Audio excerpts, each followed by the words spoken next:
जेव्हा आपल्याकडे इडलीचा कुकर किंवा इडलीचा कुकर असून सुद्धा तुम्ही अशा प्रकारची रेसिपी ट्राय करू शकता।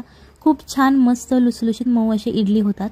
ही इडली बनवण्यासाठी सगळ्यात पहिल्यांदा आपल्याला इथे 1 कप दही घ्यायचं आहे। त्याच्यानंतर हे जे दही आहे यामध्ये ज्या गाठी आहेत त्या फुटल्या पाहिजेत आणि एकदम क्रीमी असं आपलं दही तयार झालं पाहिजे। त्याच्यानंतर यामध्ये आपल्याला 1 वाटी पाणी घालायचं आहे। पाणी जेव्हा आपण या दह्यामध्ये घालतो त्याच्यानंतर ते छान असं फेटून घ्यायचं आहे, जेणेकरून आपल्या इडली अशा फ्लफी अशा तयार होतात। त्यानंतर 1 चमचा तूप घालायचं किंवा तुम्ही ते तेल सुद्धा घालू शकता, जेणेकरून इडलीला असा मऊपणा येतो, इडली आपली ड्राय बनत नाही। जर तुम्ही यामध्ये तेल किंवा तूप घातलं नाही तर तुमच्या ड्राय अशा इडल्या तयार होतील। सो त्याच्यासाठी तुम्हाला इथे तेल किंवा तूप वापरायचं आहे। याच्यानंतर इथे आपल्याला 1 कप रवा घ्यायचा आहे। इथे मी थोडासा मीडियम असा रवा वापरलेला आहे। जर तुमच्याकडे एकदम जाड असा रवा असता आणि आपण जे दह्याचं पाणी केलेलं आहे त्या पाण्यामध्ये आपल्याला हा रवा घालून घ्यायचा आहे। या रव्याची जी क्वांटिटी मेंबर्स असतील तर तुम्ही रव्याची क्वांटिटी वाढवली तरीही चालेल, किंवा तुमच्या घरात जर कमी फॅमिली मेंबर्स असेल तर तुम्ही या रव्याची क्वांटिटी कमी सुद्धा करू शकता।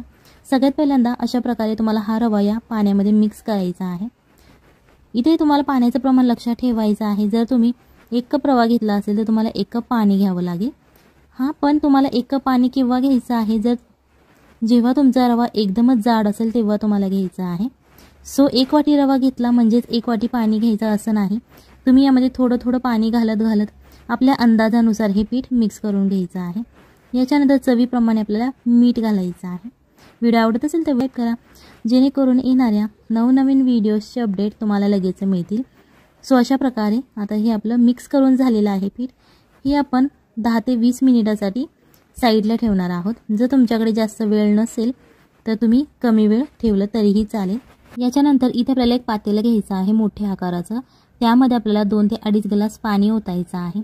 गॅस चालू करून घ्यायचा आहे आणि त्याच्यानंतरच तुम्हाला ही जी आपण आळूवडी बनवण्यासाठी चाळणी वापरतो किंवा तुम्ही दुसऱ्या कोणत्याही कामासाठी वापरत असाल ती आपल्याला इथे स्टीलची चाळणी घ्यायची आहे। तुमच्याकडे दुसऱ्या कोणत्याही मेटलची असेल, जर्मलची वगैरे, तुम्ही ती घेतली तरीही चालेल। या चाळणीला आपल्याला आतल्या बाजूने तेल लावून घ्यायचं आहे। अशा प्रकारे तुम्ही ब्रशच्या मदतीने लावू शकता किंवा हाताने लावलं तरीही चालेल। आता 20 मिनिटे झालेली आहेत। रवा छान असा आपला भिजलेला आहे, एकदम मऊ असा तयार झालेला आहे। सो आता तो थोडासा आपल्याला मिक्स करायचा आहे, जेणेकरून आपल्याला पिठाची कन्सिस्टन्सी समजते। त्याच्यानंतर याच्यामध्ये आपल्याला 1 कप गव्हाचं पीठ घ्यायचं आहे। हे वापरतो ते हे गव्हाचं पीठ आहे। हे पीठ घालायचं आहे आणि याच्यानंतर ते छान असं मिक्स करायचं आहे। तुम्ही चमच्याच्या मदतीने करू शकता किंवा हाताच्या मदतीने मिक्स केलं तरीही चालेल।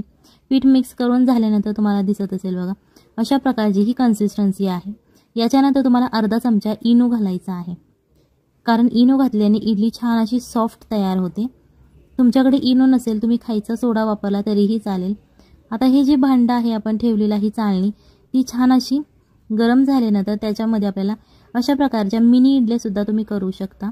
जर तुम्हाला मिनी इडल्या करायच्या नसेल, मोठी करायची असेल तर तुम्ही जास्त पीठ यामध्ये घातलं तरीही चालेल। इथे आपण छोट्या आकाराच्या इडल्या घातलेल्या आहेत। सो अशा प्रकारे या आपण आता मिनी इडल्या बनवून घेणार आहोत। आणि या जेव्हा मिनी इडल्या तयार होतील त्याच्यानंतर आपण ज्या मोठ्या रेग्युलरवाल्या इडल्या असतात त्या आपण यामध्ये बनवणार आहोत।